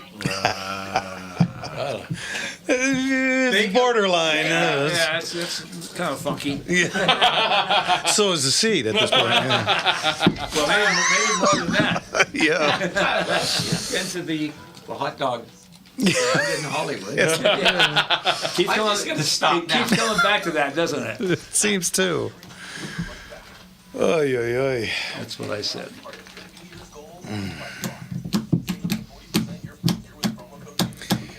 Yeah, they sure got some mileage out of that small block Chevy. Oh. It's the 400,000 265. People have heard things at 400,000 miles of. Well, just Or more. and the different sizes they came out with: the 265, the 283, 302, 307, 327, 350, 383, 400, and I'm sure I'm missing one. They made a lot of them. Yeah. 500 Yeah. truck engines. And it's just the difference of size is just a different Stroke. Yeah. But when you say larger numbers, just a stroke. No. Smaller pistons, larger pistons, this type of thing. Thank you, Fred. This is a wonderful show. This is always such a pleasure for everyone on this side of the microphone, and hopefully for all y'all out there. This is always a treat. Oh, y'all, he's talking Leon's language. He rubs off on one real quick like. What y'all doing, y'all? I tell people, I'm Southern California. That's it. And if you don't think we got an accent, People can, I don't know, maybe it's just the way I speak and enunciate, but people always think I have some type of weird accent. I was like, I was raised by foreigners. Hey, everything's an accent to me. I was raised by television and foreigners.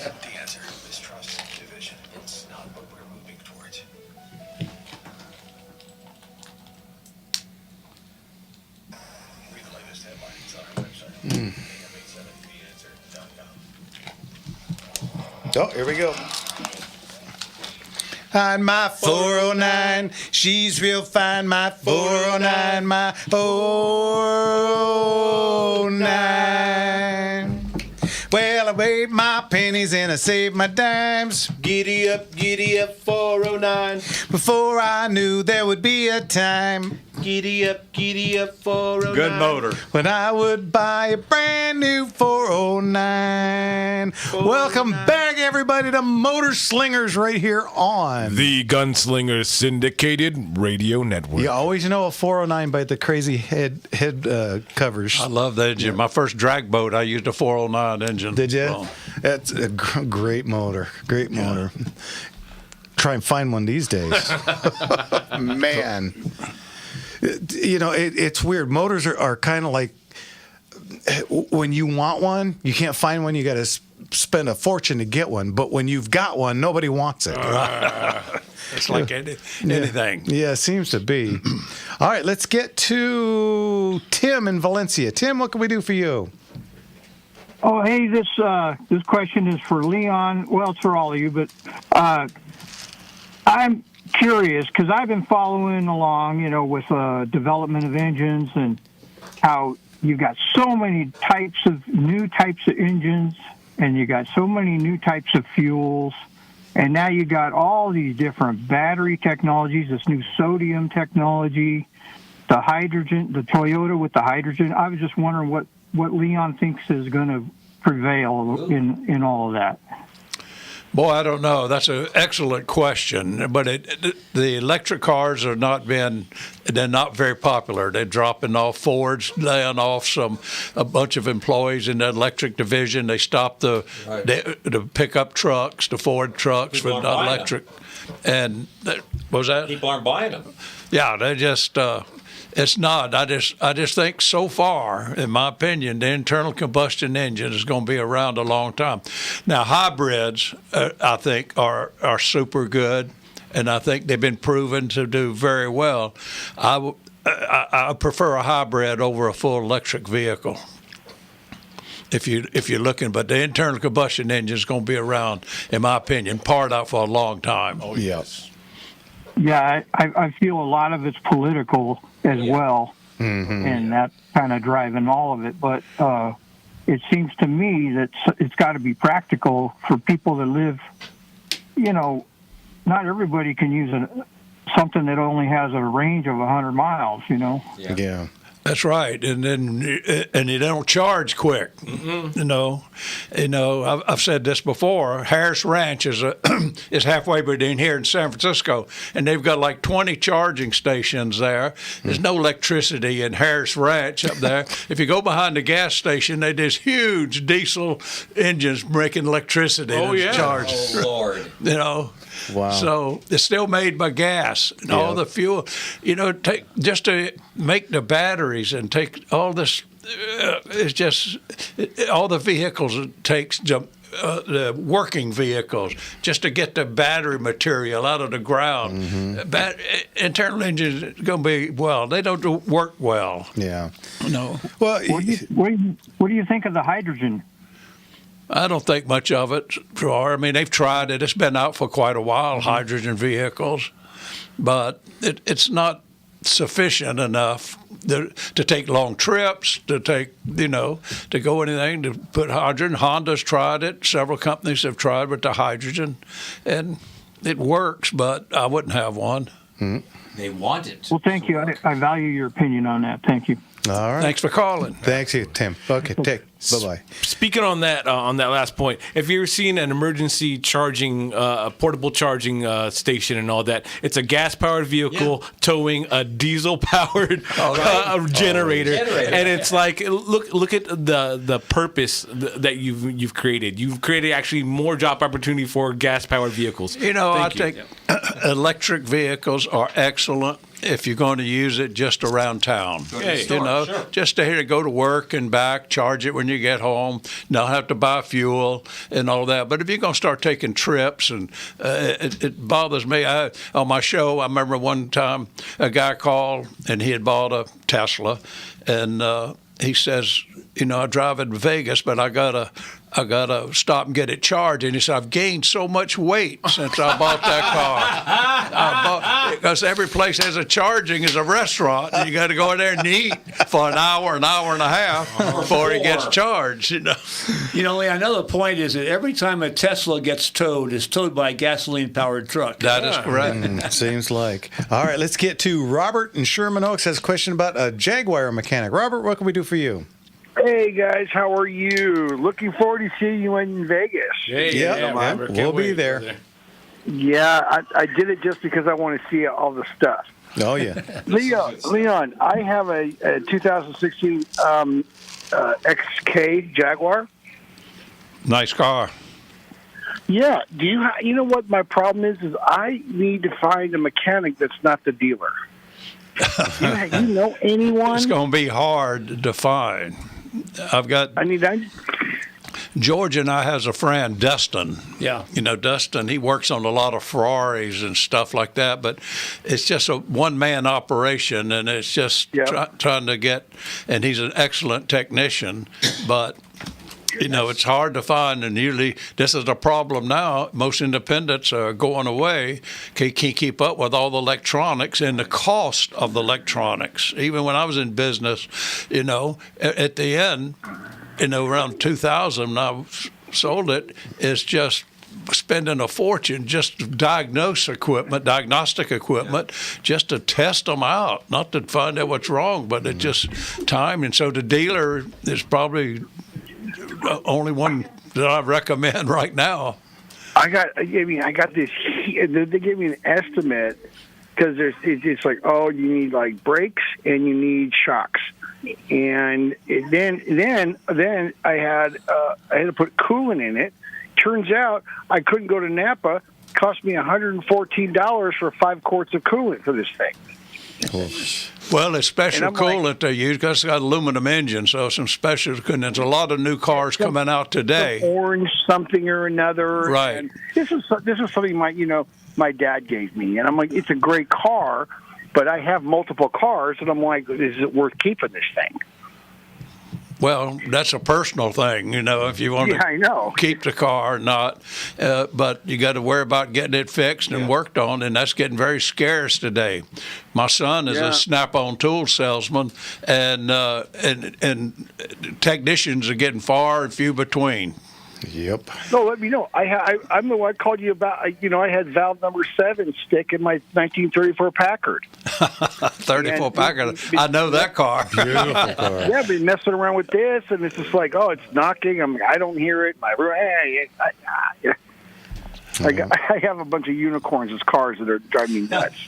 I know the feeling. I understand. Yeah. Used to be a shop near mine over in the Fairfax area, Angelo Jaguar. And I don't know, he's sold out, but there was a Jaguar dealer there. He only worked on Jaguars. Wow. Where was that at? Angelo Jaguar. It's between Beverly Boulevard and Melrose. The city? City is West LA. It's in the Fairfax area. Farmers Market area and that area. But you'd have to look it up, see if they're still there. But he had sold the business, and they still work on just Jaguars and things. Yeah. I have my BMW. The thing I drive my Ford F-150. My 2000 Platinum Ford F-150. That's what I drive. I love that thing. That's a nice truck. All right, Robert. Until I got stuck in a ditch at the property. That was a nightmare. But anyways, I'm gonna let you guys go. Thank you, sir. Thanks, Rob. Happy New Year to you. I am looking forward. And by the way, Leo, I was looking forward to you to call you. Just asked you this question because you're the guy. He is. Well, thank you. And by the way, I know you go have lunch, at a restaurant over there off of Balboa. Enjoy. Well, George and I go to another restaurant, which I recommend, Valley Inn. There you go. Oh, Valley the best Inn. fried chicken ever. There you go. Thanks. You gotta call 30 minutes in advance. You get the best fried chicken ever, and the onion soup is incredible. All their soups are great. That's right. You bet. Okay, Robert, we got to go. We'll talk to you soon. Bye bye. God bless you, Robert. Okay, let's jump over to Brent in LA. Brent, go ahead. What's going on? Shalom and MAGA New Year, you wheel-spinning, motor-slinging, legendary Leon and fabulous Flyboy George. Shalom, Brent. God bless. He never ceases. Boy. That's awesome. What's going on, Brett? Well, again, I want to thank you, Leon, for a lifetime of awesome auto repair, but even more so for currently having had the courage to help expose the evil electric vehicle industry using child cobalt slaves in the Congo to build them, while big, beautiful turbocharged V8s do a better job to protect children and our planet. Correct. Now they got engines that run gasoline engines, so clean. It used to be, the emission controls, but now they're so clean, it just, there's no problem with them now. They've come a long, long way. I've been working on the automobile business all my life. I've never had another job but radio, television, and that's it. But from when I started, I've been playing around with cars. Well, I'm not that old, but 20s, 30s, and all of that. And what an improvement. It's just amazing, an improvement. I mean, when fuel injection hit, what an improvement that was. Yeah. You know, so it's just, they've done a fantastic job. And there's all the infrastructure. Right. And there's also all that wonderful CO2 that they emit, which the plants and flowers and trees just adore. But they don't have that much anymore in the late model cars. They're pretty clean burning. Well, but the CO2 is good. Yeah. But, and also, I wanted to say, and George, as one of America's blessed Air Force pilots, do you have any thoughts on last week's performance of our magnificent flyboys in Venezuela? Well, you know, actually, I was an Army aviator, and I don't take the Air Force reference as a. Whoa, wait a minute. Gloves are off. That being said, the operation in Venezuela included 120 aircraft. About a quarter of that, maybe a half of that, was Army helicopters and gunships. But we had Marine Corps, Air Force, Navy, plus the Army. It was a joint service, totally, completely successful mission, and you got to be proud of everybody that was involved in Amen. that. Coast Guard, everybody. Yeah, it was amazing. You know, with that, we're helping to liberate the whole world. Cuba's going next, Iran, and then maybe we can take down the CCP mainland. You never know. We may even get some Democrats in this. All right, Brent, we got to go. Thanks. We'll talk to you next time. Bless you. Bye-bye. God bless you. All right. The Surfaris. all right. You're listening to, coming up on our last segment. What? I'm telling you, you're listening to the Motor Slingers right here on the Gunslinger Syndicated Radio Network. And this has been our second power hour that we forgot to announce. Power Pack. That's it. Power Pack hour. We'll be right back. Yeah. Solution is so simple and staring you in the face.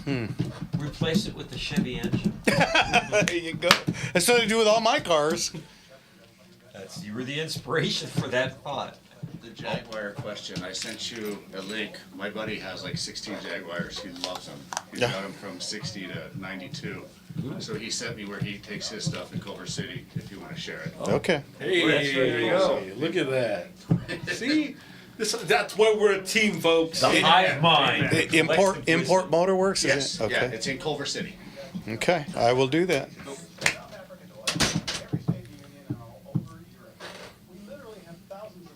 What were we saying of a shop? Yeah, it's called Import Motorworks in Culver City. Leon Kirk says, Peterson Museum field trip. I'll bring the snacks. He still owes me one. Yeah. I need to get back over there. It's Coop. You don't know what I got. Well, I'm not bragging, babe, so don't put me down.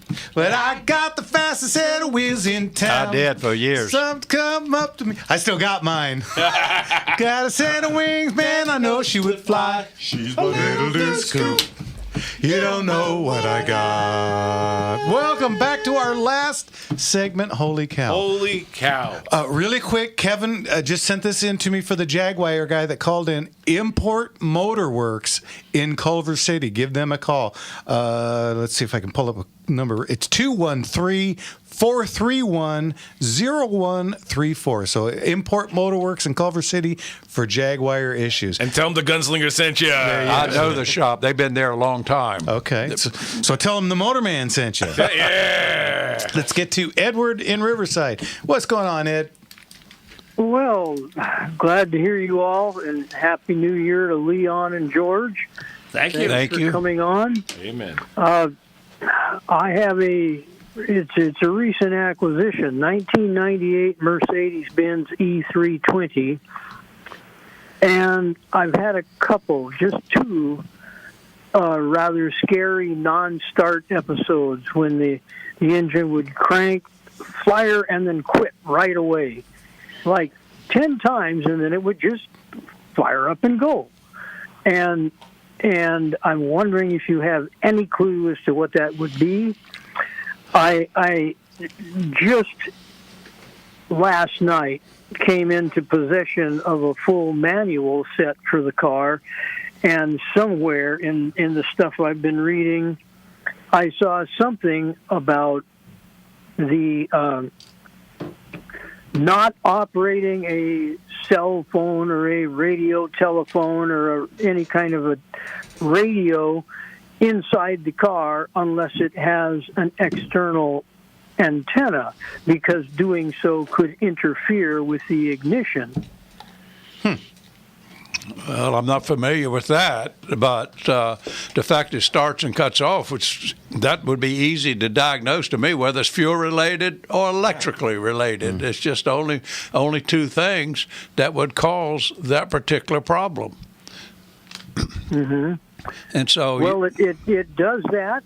It's only done it twice, and each time after I cranked it like about 10 times, it fired right up and behaved as though there had never been a problem. And one thing Mercedes had. had. I was actually using my cell phone inside the car at the time or not. It could have been. I don't know that it would that would have caused a problem, in my opinion. The one thing I do know, because I worked on lots of Mercedes, is one of the problems with the electric fuel pump on Mercedes. I've replaced hundreds and hundreds, and it's on the chassis, and so maybe. And then there's a fuel pump relay. That when you turn the key, when you turn the key to the start position, you manually are working the pump. You're manually working. There's nothing else in the car called. Then when you release the key to the run position, the relay takes over. And so you got to see if the fuel pump relay is a problem. When you turn the key to the start position over there, it's a manual electrical going to the fuel pump. When you lead it to after it starts, it runs. Then electronically, there's a relay that controls the fuel pump. So maybe a little problem there with the fuel pump relay.